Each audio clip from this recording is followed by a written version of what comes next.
Meghan, you currently serve as a pastor in Phoenix, and you've written this book, Divine Gravity. Before we get into the book, just what's like your background and what brought you to this place of being a pastor?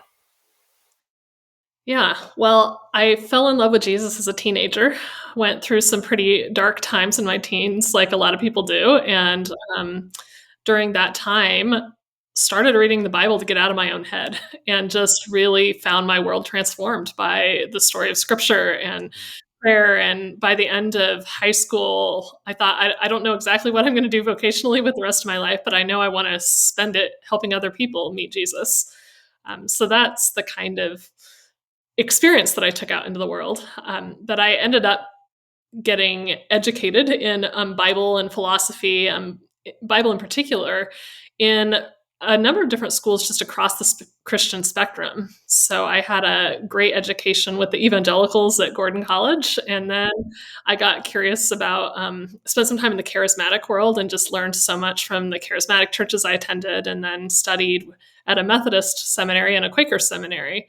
And that experience gave me just so many gifts from the across the kind of Christian spectrum of both an understanding of what are some of the insights that different groups of Christians are carrying, and what are some of the blind spots that we can fall into if we're not a part of a bigger conversation. So that is part of my passion, is that conversation across the church, and how can we all grow in faith by hearing from each other. I love that. So you've written this book, Divine Gravity. What brought you to writing the book, and what do you hope to accomplish with it? I think a lot of people that I have talked to in recent years, it just feels like the church is in an incredible amount of turmoil. And I have friends in all different Christian traditions right now. So it's not located in just kind of one pocket of Christianity, though I think the evangelical world maybe is the most visibly experiencing this crisis. But it kind of felt like all of the sudden, um, a lot of us had questions about things we used to take for granted that we hadn't maybe looked beneath. And there are a lot we could say about what produced that cultural moment, but just so many people I talked to were feeling really unsettled with questions that a lot of them felt like were the leaders or the churches they were talking to weren't able to speak to them about. For example, the character of God in Scripture. Like, why are there things in the Bible that don't seem to look like Jesus? And like, what do I do with these pictures of God? I know people who have kind of walked away from their Christian faith over that question. Or people who are saying, I'm just so tired of being in constant conflict with everyone, like conflict with culture, conflict with other Christians. Is there a different way? Um, and the thing that was so interesting to me about that, all of this turmoil we're seeing seems to indicate the church goes through times of just kind of cataclysmic change, where it has to kind of revisit its own thinking about what's at the foundation of this story and rediscover what Christianity really is. This isn't the first time that's happened, and the markers of a moment like that often look the same. So it feels like we're in that kind of moment.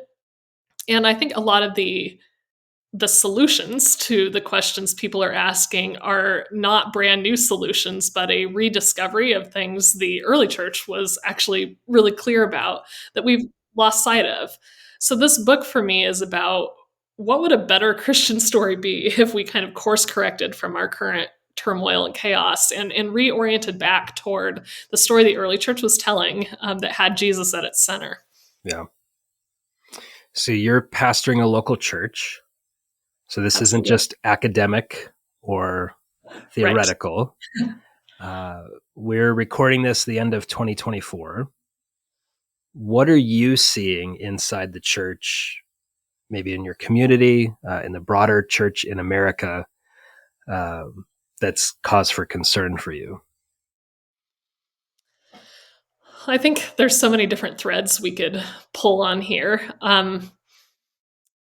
I think there has been a lot of conversation about the church talks a lot about faith, but why are our lives not looking more transformed? Like, where is the disconnect between the theory of the story we're telling and the actual lived reality of Christian discipleship and what has gone wrong in the life of the church and the way that we talk about faith, that gap has emerged so just widely across the board in American Christianity. Yeah. So that would be one. I would say another very big one is that question of power that you raised earlier. And in many ways, the conversation about power and the conversation about disagreement are intertwined because it turns out that even when we are committed to believing the Bible and following the authority of Jesus, we can have quite different conclusions about what that means. So how do we work that out in community? How do we relate to people who don't even agree with our central story at all? Yeah. And I think the church has chosen to answer those questions right now in some pretty destructive ways that are counter to the goal we're hoping for, a transformed world of people drawn toward Jesus. And the ways we're answering these questions are actually propelling people out away from it. Mm-hmm. So we minister in Phoenix, Arizona, or the broader Valley of the Sun. There's a lot of conversation right now about political power, and the election seasons over the last few years in the Valley have been really contentious. What's also added fuel to the fire is Christian leaders saying things that are combative, dehumanizing. They sound more like Machiavelli than the Messiah. Claims that certain political leaders are messianic figures. So thinking about the average Christian, how might we look to the way of Jesus to find a wisdom that gives us the ability to discern which of these ways is of Jesus as it relates to engaging in, our common life together, and which of these are saying the name of Jesus but are actually like fabrications or distorted versions of the way of Jesus? Yeah. I think there are two crucial pieces of that journey. Part of it is how we get clear on who Jesus is, and part of it is how we get our own character blind spots dealt with. And my congregation has been having a lot of conversation with this through the last few election seasons. And one of the things we found practically is like we thought we had our image of Jesus straight. But for us, it turned out there were still underlying attitude and character questions we brought in that were preventing us from kind of even living the thing we claimed we had clear out well. And what we found in conversation as a community was a lot of that was coming from a kind of root of contempt. That there's just a lot of contempt across the spectrum for like, how could you think X? And contempt is just a deeply dehumanizing emotion that you don't see anywhere in the practice of Jesus, right? Because it dismisses people and writes them off rather than inviting them into a transformative relationship. So one thing our community found we had to start getting a hold of is like that kind of spiritual root of contempt in our relationships with family members and neighbors. And how do we get that out? Because we're not going to see anything clearly until we've dealt with that underlying question. But in terms of our portrait of Jesus, I think for others of us, this is the obstacle. Like, how do we actually understand what Jesus was about? And I think one of the lost keys, depending on what part of the church you've grown up in, is the way we've talked about the cross of Jesus. Our kind of narrative and theology of the cross has been primarily about what the cross does in terms of atonement, which I totally agree is very important. But what we've missed is that the cross is not just showing us how God defeated evil once, but it's showing us God's means by which all evil is defeated. Like this is God's method of dealing with the brokenness of the world across the board. And all of the New Testament writers seem very clear on this, that it's Jesus and him crucified specifically that is the lens that Christians are meant to view all of reality and all of ethics through. So the question of following Jesus or embodying Jesus in the world is in part a question, not just what would Jesus do, but what would the crucified Jesus do? Like what does the power of the crucified Jesus, how is that manifest toward resistance against evil and the transformation of the world. And that's a much more specific lens than asking in general. But saying this act of self-sacrificial love is the way God is revealing what world transforming power is. How do we step toward that kind of power? How do we practice that kind of power? And Jesus said very explicitly many times in the Gospels, that's exactly what he was calling his followers to do. Take up your cross and follow me was a call to a practice of a certain kind of world transforming power. Yeah. Yeah, I love that you're highlighting the way of Jesus is the way of power. Yes. We, as vulnerable people, we long to feel safe and to have strength to, not be under imminent threat. And so we're clinging for the thing that will give us power. What I hear you saying is there's a way of power that leads to destruction, but then there's also a way of power that leads to life and life abundant. And that one is actually the most powerful. The shocker in the Gospels is it's a cross. Yes. Right? We're all looking for swords, and Jesus shows up and starts distributing crosses, so to speak. Yes. So there's this idea of the way of the cross is the way to ultimate power. Meghan, how would we apply that? Maybe give us some coaching on like day-to-day life. We're trying to make decisions about jobs, family, politics. How does that big idea of the way of the cross, how might that look on the ground? Yeah. I mean, I like to think about this in my own mind and talk about it as it's the difference between power over and power under. That most of the time when we are in, whether these are ordinary marriage, family conflicts in our churches, all the way up to conflicts in the government, when we encounter resistance or a feeling that somebody's goals, their outcomes are counter to ours, the way we deal with it is we power up. We're like, how do I get control of this person or this situation or this institution? Like, how do I take the steering wheel so that I can make sure that the outcome is what I'm hoping for? And when you power up, you inevitably end up with power collisions, right? This is what your average marriage fight looks like. One person powers up, the other person powers up in response, and pretty soon your interests are going at each other.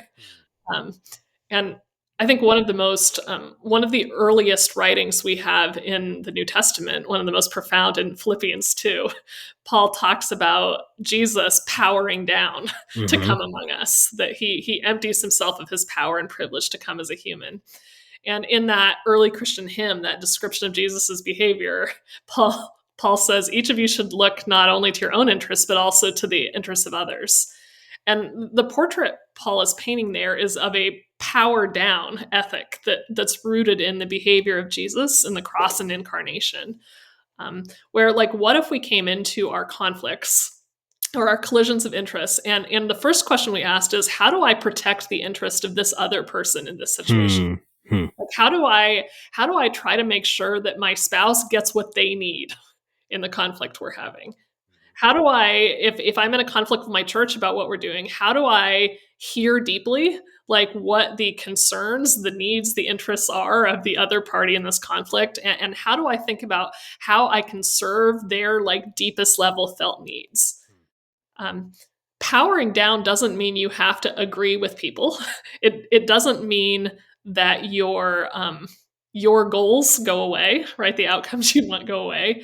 But it's a different kind of posture to lead with, where you say, my primary responsibility as a follower of Jesus is not to defend my interests.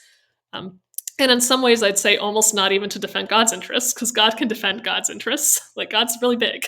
God has control of this. My first responsibility is to say, how do I, as a follower of Jesus that Jesus is called to serve, like, get under this person and lift them so that they come out of this higher, stronger, more whole than when they went in. Yeah. And, making people, like, lifting people, making them stronger, more whole doesn't always mean giving them exactly what they want. But it does mean that your lead commitment in the engagement is that they come out healthier, more whole, right? And that's a quite different mindset than most of us come into conflict with, where we've got a thing to defend and we've got our wall and our weapons, and here's how we're going to make sure it comes out our way. And I've seen over and over again that posture is just radically transformative, all the way from the marriage fight all the way up to the huge societal questions, because it's deeply disarming. People almost don't know what to do when someone comes with power under rather than power over it. It's the most unexpected possible result. So thinking about our politics, how might that power under posture shape our political engagement? Well, I think it can both shape what we do in direct political engagement, and it can shape how we prioritize politics versus everything else in our lives. Okay. And let me take the last one first. I think that Christians, especially in the evangelical world, have been too preoccupied in some ways with system control, which has manifested itself as primarily an aggressive power over position. Like, how do we make sure that Christians take and hold the reins of everything so we control where it goes? And the result of that has been often a backlash against the very things that we thought were important, because people resist that power over domination experience that they have. So I don't think recognizing that means we never, struggle for anything that we think is important. But I do think there's been a misunderstanding of where God has put the locus of social and spiritual transformation primarily. It's not the government that Jesus ever expected to produce that. Jesus didn't go out and direct his ministry toward reforming the Roman government. It has always been primarily the church, the community of people under the voluntary allegiance to Jesus, that he has put his faith in as the transforming element, the yeast in the loaf. And so the first thing I always say to my people is, like, we want to make sure the first and best of our effort is going into being the church together and manifesting this alternative kingdom life that we have voluntarily agreed to together. So what are we as a community doing in our neighborhood to get under people around us and lift? And that witness will be so important to the credibility of anything we try to do in the political sphere, is that people in our community see us not as the people trying to dominate them, but the people who are trying to serve them, the people who are trying to make sure that their felt needs are met. So I think that is a reorientation of priority. I do think when you get to the point of direct engagement, you should also ask a serious question. What are the felt needs of our neighbors? And take that seriously.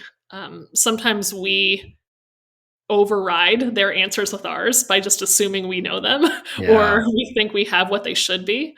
But to ask, even when we engage in the political sphere, how do we consider their needs in the calculus of what we stand for and what we speak for? And that is a practice of love in the political sphere, of not just thinking of our interests, but others.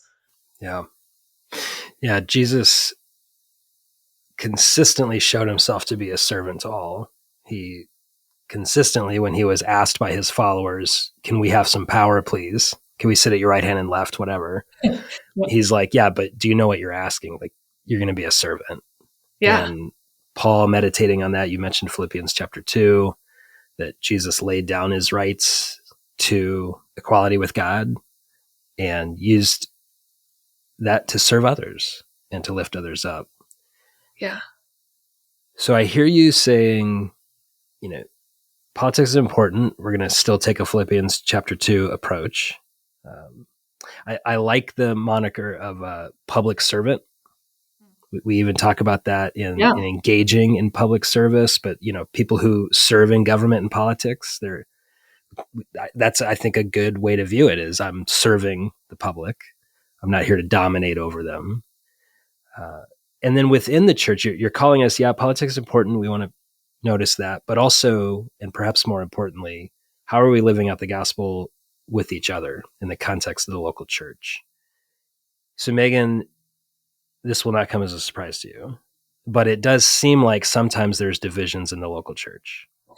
Sometimes it's about politics. Sometimes it's about the color of the carpet, whatever it might be. How can we live out this others-oriented way of being in the context of our local church, especially when I'm in fellowship with someone who believes something or does something that I find to be not only distasteful, but wrong? Yeah. Well, there are some really basic things, I think, in our theology that we have to get straight in order to be able to do this well. I remind my congregation all the time, especially when we come to communion, that when Jesus gave the church this gesture of the Last Supper, who was actually at this table? And we don't know a lot about the disciples, but one of the things we know for a fact is that sitting at this table is a zealot, a person whose position on the Roman government is this occupation is so evil that we should kill if we have to in order to get Rome out. And we know we have a tax collector who's literally making his living, making money off the Roman occupation. Like both of those people are sitting at the Last Supper when Jesus breaks this bread and says, "This is my body broken for you," and offers it to them. And the primary question of that table is not who is right on their relationship to Rome or whatever other question is on the table. That Jesus both offers himself to both at one table in one loaf, prays for the unity of both in that moment where they still hold these contradictory positions. And he seems to expect that in sharing that table with him and with each other, like both will experience a transformation and an altered orientation to the world precisely through being there together, right? Like it's not like Jesus just happened at random to end up with these disciples. The Gospels say he literally prayed and picked them out from these different ends of the spectrum of the world. So number one, I think it's a great practice for local churches when we come to the table to just keep calling that out and being like, this table isn't just for me and my perceived allies in whatever concern I have. Jesus created this for something different.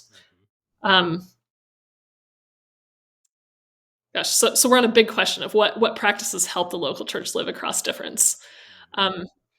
Another thing that our community has done and talked about a lot is part of living across difference and still having purpose, not just like being a big ball of fuzz, like anything goes. Our community exists for nothing in particular, is to get clear together, to seek more clarity on what is the center of our faith and life together, and what questions are important maybe, but not as core to the identity of who we are.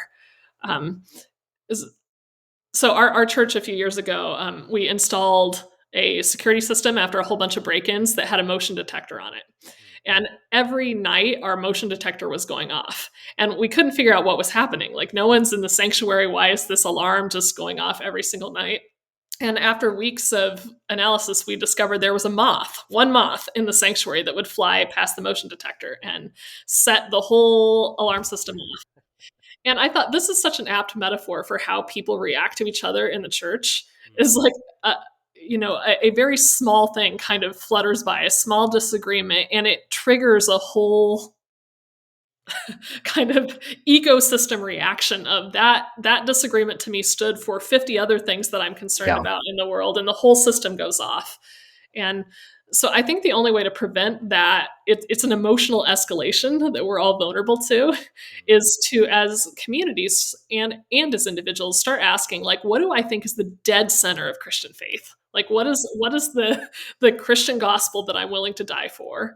And what do I think belong to the category of things that Paul called disputable matters, where a sincere follower of Jesus who is seeking out scripture and trying to put the pieces together could be seeking Jesus and draw different conclusions. And actually starting to name for ourselves which is which, so that when we feel our emotional system beginning to just go crazy and react, we can stop and be like, is what's at stake here like the dead center core, or is this a moth trigger? Right? And that has made a huge difference for me, I can say personally, in these political systems of starting to calibrate my responses when another Christian's kind of rhetoric or position sets me off and I'm having an escalating response, to stop and say, like, where is this actually hitting on the centrality of Christianity? And is my response proportionate to the conversation we're actually having? So I hear you inviting us to consider what is the main thing, the central truth that we're all orbiting around, and to recognize that our differences that are not about that main thing are to be engaged in light of the main thing. In this case, I think we're saying, if Jesus is the center, yes, then my disagreement with you about the color of the carpet or our particular preferred policy on immigration or economic theories of, fiscal policy in our state government, whatever it is, really important things are engaged in light of the ultimate important thing, namely Jesus. yes. So my zealotry or tax collectorness is underneath my pursuit of Jesusness. And if you're pursuing Jesus as well, then we're going to put those things in their proper order and engage them appropriately.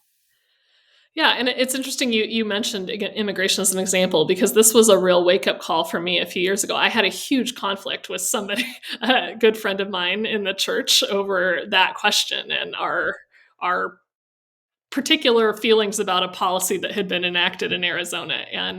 And we were having a conversation, and we got into a point in this conversation where my mind was literally saying, this person is evil. Like, I think something is deeply wrong with him, and I heard my brain beginning to narrate that, and I thought to myself, wait a minute, like, this is someone I'm in deep relationship with, who I know loves Jesus a lot, loves his neighbors a lot, is seeking to be a actual Jesus follower in the world. Like, what am I not hearing that I need to be hearing? And that question kind of broke off the chain of emotional escalation in that conversation, and caused me to ask him some different questions about, like, how are you working out your faith in this? Yeah. Like, what do you actually believe about Jesus, and how has that gotten you to think that this is the right way to go? And it turned out that this person had insights of things that had never occurred to me that were at stake in this policy, that just were not on my radar. And we went from, in the middle of that conflict, being in a place of, like, I'm thinking this person's evil, and he's probably thinking this woman is crazy. And by the end of it, we were like, oh my gosh, we have a lot of, like, very common understandings about what Jesus would want in this situation. We just have a couple of specific different ideas of what outcomes of certain actions would likely be. Yeah. Right. Yes. And that was a much different way. Like, we were still disagreeing by the end of it, passionately disagreeing, but with a much different understanding of why we were disagreeing, and that this was not a Jesus conflict about, like, what is Jesus' value in the world? This was a behavior question of, like, what actions do we think produce particular results? Yes. And that really, having that moment happen, helped me change a pattern in conflicts that I think I had still been carrying despite knowing better, of assuming a lot of things about the ways that values connect to people's positions that haven't proved to be true, when I've gotten more curious about digging under why people are where they are. Yeah. Oh, I love that. I'm sure you hear this many times, the question from someone in our life saying, how could they possibly believe that? Yeah. how could a Christian possibly have that conviction?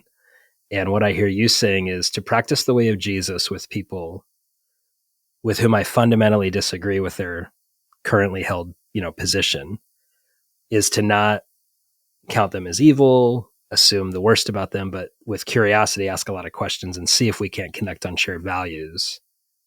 And then discern, like, what is it in good faith that's going on in this person that leads them to this conviction, instead of projecting onto them, they're an idiot or they're evil or whatever. Well, and here's the beauty of that kind of conversation. There can be more than one good outcome of it. Like one great outcome is the one I just described, where you have a moment of mutual recognition of things in common and you put your conflict in perspective. I had another conflict like this with a church member on a different issue a while back, and I kept asking the person, as we're talking about our positions on like what should happen, explain to me how you think about this in light of your faith in Jesus. Which I have found to be a really important question for anchoring these kind of conversations. Like, talk to me about Jesus, like how you get to this. And this person got upset as we were kind of going back and forth in that question, and finally to the point of yelling, I don't want to talk about Jesus. I don't think I know that much about him or what he thinks about this. And it was kind of a funny moment in retrospect, because we both just sat with that hanging in the air for a minute.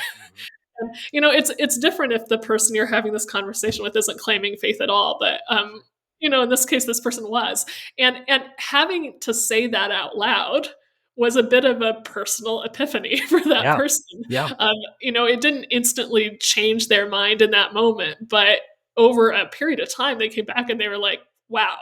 Like I didn't realize until we got to that moment that I didn't have any reason that aligned with Jesus. Like, I had a feeling that got formed from a lot of other places, right? The news media I was taking in and all of that. And it's a different kind of good outcome. I think is sometimes painful to sit with people in, but one good outcome is to say, here's where I am because of Jesus. Another is to realize I actually have an opinion that's being driven by a lot of things that might not be Jesus. And then I need to ask, where are those coming from? That's so good. Yes. Asking good questions, Jesus-centric. If Jesus is the anchor that's binding us together, then starting with Jesus and then saying, and how did you frame it? Like, help me understand how your belief in Jesus. Think of this in light of Jesus. How you think of this issue in light of Jesus. Or how your belief in Jesus informs where you come out on this. Yeah, that's so great. And really, really practical and pastoral for us as we're thinking about engaging our loved ones, family members, friends, people in our church, just to be thinking, okay, this person has this conviction. We both share a conviction that Jesus is the center. So help me understand how this conviction connects to that Jesus conviction. Yeah. And also, go ahead.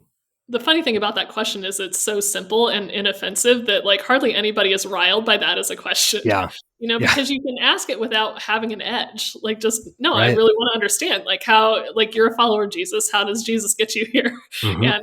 And, but it's a disarming question. Yeah. Because I think most of us just honestly operate a lot in the world by gut feelings that are formed by our personality and our culture and the city we live in and all kinds of things that we kind of subconsciously tacitly assume are God. Mm-hmm. It's just an intuition we have that we put God's name on. And, we often haven't sat down and been like, how does that intuition I have measure up against the actual revelation of Jesus until someone asks us? And I'll say that for myself, even as someone who is a pastor and asks that question. Like, I often just have a feeling that I know things that I haven't actually assessed in light of Jesus.